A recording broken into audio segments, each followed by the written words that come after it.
Hello, ഇന്ന് ഞാൻ വന്നിരിക്കുന്ന റെസിപ്പി എന്ന് പറയുന്നത് നല്ല സോഫ്റ്റായിട്ട് നമുക്ക് ചപ്പാത്തി എങ്ങനെ തയ്യാറാക്കാൻ നോക്കാം. അപ്പം അതിനായിട്ട് ഞാൻ അവിടെ ഗോതമ്പ് മാവാണ് എടുത്തിരിക്കുന്നത്. നമ്മുടെ ചപ്പാത്തി ഉണ്ടാക്കാൻ അറിയാം എന്നല്ല, ചപ്പാത്തി ഉണ്ടാക്കാൻ എല്ലാവർക്കും അറിയാം. നല്ല സോഫ്റ്റ് ആൻഡ് ഫ്ലഫി ആയിട്ട് നമുക്ക് ചപ്പാത്തി ഉണ്ടാക്കി എടുക്കാം. ഞാനിവിടെ ഒരു ചെറിയൊരു ബൗളിൽ കണക്കാണ് ഞാനിവിടെ പറയുന്നത്.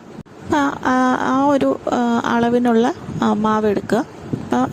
എപ്പോഴും ഞാൻ ഇത് അരിച്ചിട്ടാണ് എടുക്കുന്നത്. എന്നിട്ട് നമുക്ക് മാവ് അതിൽ ഒരു ബൗളിൽ ഇട്ട് കൊടുത്തിട്ട് ഒരു പിഞ്ച് ഉപ്പും അതുപോലെ തന്നെ ഒരു ടീസ്പൂൺ നമ്മുടെ സൺഫ്ലവർ ഓയിൽ, അതാണ് ഞാൻ എപ്പോഴും ഉപയോഗിക്കുന്നത്. അപ്പോൾ അതും കൂടെ ഒന്ന് ചേർത്ത് കൊടുത്തിട്ട് കൈവച്ച് നന്നായിട്ടൊന്ന് മിക്സ് ചെയ്ത് അതിൽ ആവശ്യത്തിനുള്ള നോർമൽ വെള്ളം തന്നെ ഒഴിച്ചു കൊടുക്കുക. അപ്പോൾ കൈവച്ച് കുഴച്ച് കൊടുക്കുന്ന അനുസരിച്ച് വെള്ളം ചേർത്ത് കൊടുത്തത് ഈ ഒരു പരുവത്തിന് എടുത്തു. എന്നിട്ട് അതൊന്ന് റെസ്റ്റ് ചെയ്യാൻ ഒരു 10-15 മിനിറ്റ് ഇതിനെ റെസ്റ്റ് ചെയ്യാൻ വേണ്ടി വെക്കണം.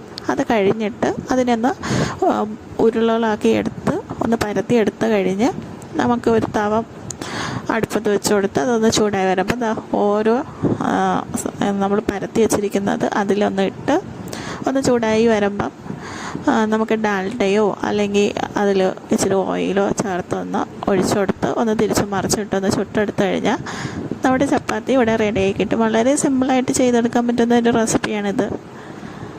വേറെ പണികളൊന്നുമില്ല.